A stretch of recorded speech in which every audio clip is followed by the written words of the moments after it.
নমস্কার বন্ধুরা, ডলি রন্ধনশালায় সবাইকে স্বাগত। আর আজকে তোমাদের সাথে আমি শেয়ার করব শিমের একটা সম্পূর্ণ নতুন রেসিপি।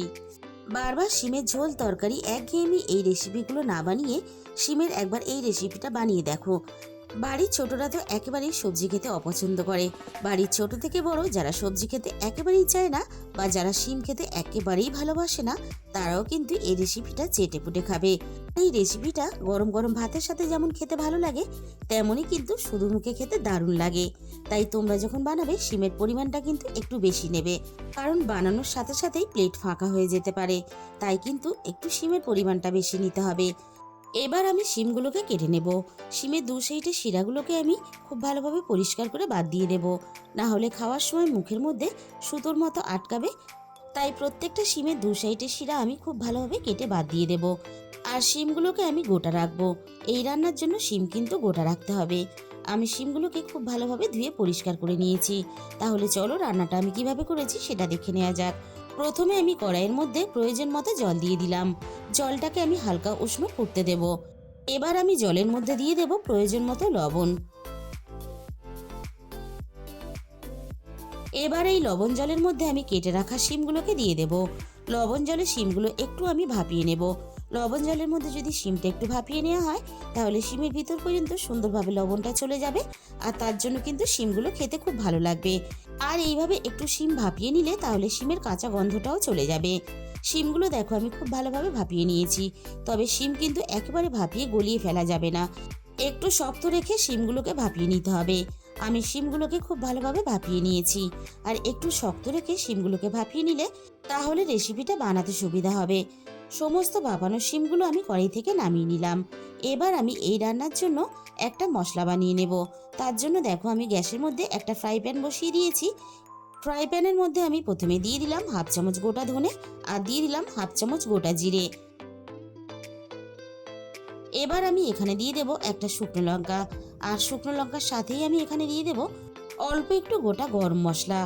আমি কিন্তু এখানে যে সমস্ত মশলাগুলো ব্যবহার করেছি সবটাই আমার প্রয়োজন মতো হিসাব করে। তোমরা যখন এই রেসিপিটা বানাবে মশলার পরিমাণটা অবশ্যই বাড়িয়ে বা কমিয়ে নেবে। এবার আমি হালকা আছে নাড়াচাড়া করে মশলাটাকে একটু ভেজে নেব। তবে খুব বেশি কিন্তু ভাজা যাবে না, তাহলে মশলার স্বাদটা নষ্ট হয়ে যাবে।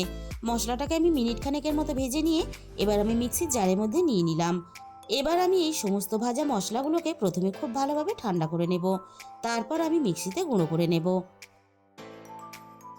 আর এই রেসিপিটা বানানোর জন্য আমি এখানে আগে থেকে মাঝারি সাইজের একটা আলু সিদ্ধ করে নিয়েছিলাম। আর এই রান্নার জন্য নিয়েছি অল্প একটু পনির। এবারে আমি একটা গ্রেটারের সাহায্যে আলুটাকে খুব ভালোভাবে গ্রেট করে নেব। আর এই রেসিপিটা বানানোর জন্য কিন্তু আলু এইভাবে গ্রেট করে নিতে হবে। আলু কিন্তু হাত দিয়ে মেখে নিলে হবে না। আলু যদি হাত দিয়ে মেখে নাও তাহলে কিন্তু রেসিপিটা বানাতে অসুবিধা হবে। আমি দেখো গোটা আলুটা খুব ভালোভাবে গ্রেট করে নিয়েছি। এবার আমি ঠিক একইভাবে আলুর মতো পনিরটাকেও গ্রেট করে নেব। আর বন্ধুরা, আজকের এই রেসিপিটা দেখার পরে তোমাদের যদি ভালো লেগে থাকে তাহলে ভিডিওতে একটা লাইক, শেয়ার আর কমেন্ট করে দিও। আর আমার চ্যানেলে যে সমস্ত নতুন বন্ধুরা এখনো পর্যন্ত আমার চ্যানেলটাকে সাবস্ক্রাইব করনি, আমার চ্যানেলটাকে সাবস্ক্রাইব করে পাশে থাকার অনুরোধ রইল। আর তার সাথে সাথে পাশে থাকা বেল আইকনটা ক্লিক করে অল করে দিও। তাহলে আমি যখনই কোনো নতুন রেসিপি আপলোড করব সবার আগে তোমার কাছে পৌঁছে যাবে। আমি পনিরটাকে খুব ভালোভাবে গ্রেট করে নিলাম। এবার আমি এখানে দিয়ে দেব স্বাদ মতো লবণ। আর এখানে দিয়ে দেব স্বাদ মতো চিনি। আর এই চিনিটা কিন্তু অবশ্যই ব্যবহার করার চেষ্টা করবে, তাহলে পুরটা খেতে খুব ভালো লাগবে। আর সব শেষে আমি এখানে ভাজা মশলার গুঁড়োটাকে দিয়ে দিলাম। আর আমি এখানে যেহেতু শুকনো লঙ্কা ব্যবহার করেছি, তাই কিন্তু আমি এখানে লঙ্কার গুঁড়ো আর দিলাম না। তবে তোমরা যদি এটাকে একটু ঝাল ঝালভাবে বানাতে চাও তাহলে কিন্তু এখানে লঙ্কার গুঁড়ো একটু ব্যবহার করতে পারো। তবে ঝালের পরিমাণ খুব বেশি দেবে না, তাহলে কিন্তু পুরটা খেতে ভালো লাগবে না। আর হালকা হাতে সবকিছু একসাথে খুব ভালোভাবে মেখে নিতে হবে। আর এই পুরটা মাখার সময় কিন্তু একেবারে চটকে মাখা যাবে না, তাহলে ভর্তা হয়ে যাবে আর খেতে ভালো লাগবে না। এবার আমি পুরটাকে একটা সাইডে রেখে দিলাম। এবার আমি সিদ্ধ করা শিমগুলোকে নিয়ে নিলাম। এবার আমি একটা করে শিম নিয়ে মাঝখান থেকে এভাবে খুলে নেব। আর যে দিকটা চওড়া শিমের শিরা থাকে সেদিকটাই কিন্তু খুলতে হবে, তাহলে সুন্দরভাবে কিন্তু বানানো যাবে। এবার আমি অল্প অল্প করে পুর নিয়ে শিমের ভিতরে ভরে দেব। আর শিমের দানাগুলো কিন্তু আমি ফেলিনি। আর শিমের দানা ফেলার কোনো দরকার নেই, তবে খুব বেশি কিন্তু একেবারে টাইট করে পুর ভরবে না, তাহলে শিমটা মাঝখান থেকে খুলে গিয়ে দুভাগ হয়ে যাবে আর রেসিপিটা বানাতেও একটু অসুবিধা হবে। আমি এবার সবগুলো শিমের দেখো একইভাবে পুর ভরে নেব। আর বন্ধুরা, তোমরা যদি শিম কখনো এইভাবে রান্না করে না থাকো, তাহলে আমি তোমাদের কাছে রিকোয়েস্ট করব একদিন হলেও তোমরা বানিয়ে দেখো।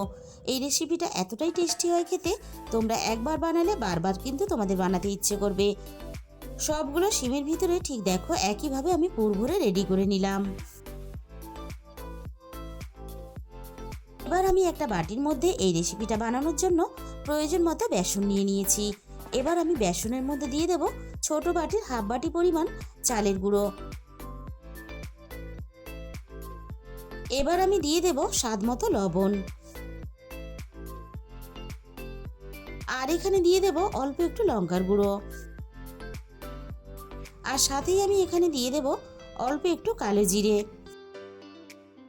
সব শেষে আমি এখানে দিয়ে দেব 1 চামচ পোস্ত।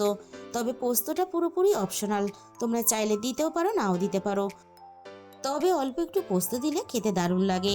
এবার আমি সমস্ত শুকনো উপকরণ খুব ভালোভাবে প্রথমে একসাথে মিশিয়ে নেব।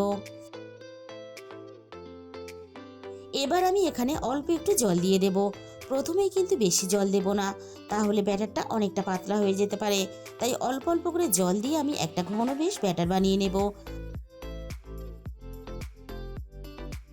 ব্যাটারটা বানানোর জন্য আমার আরও একটু জলের প্রয়োজন, তাই আমি আরও একটু জল দিয়ে দিলাম।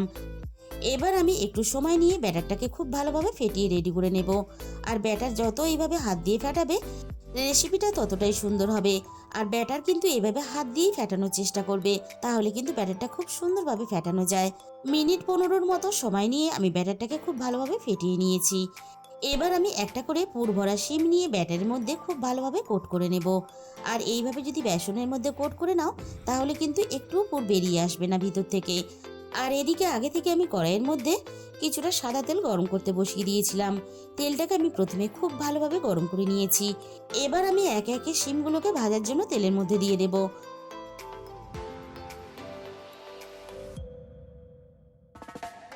তেল যদি খুব বেশি গরম হয়ে থাকে, তাহলে কিন্তু শিমগুলো দেওয়ার সাথে সাথে উপর থেকে লালচে হয়ে ভাজা হয়ে যাবে আর ভিতরটা কিন্তু কাঁচা থেকে যাবে।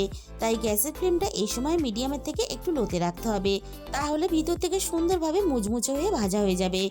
এবার আমি একটা সাইড প্রথমে খুব ভালোভাবে হতে দেব। একটা সাইড আমি খুব ভালোভাবে ভেজে নিয়েছি। এবার আমি অপর সাইডটা ঠিক একইভাবে ভাজার জন্য উল্টে দেব। আর এইভাবে উল্টে পাল্টে আমি দুটো সাইড খুব ভালোভাবে ভেজে নেব।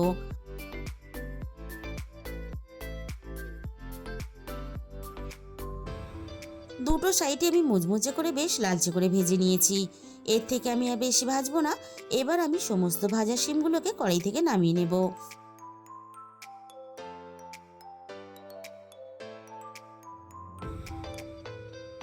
বাকি শিমগুলো ভাজার জন্য ঠিক একইভাবে আমি তেলের মধ্যে দিয়ে দেব।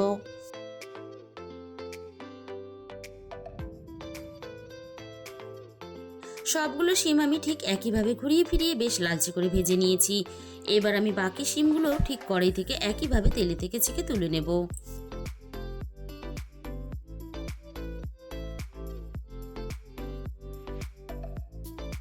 পুর ভরা শিম ভাজা আমার রেডি হয়ে গেছে।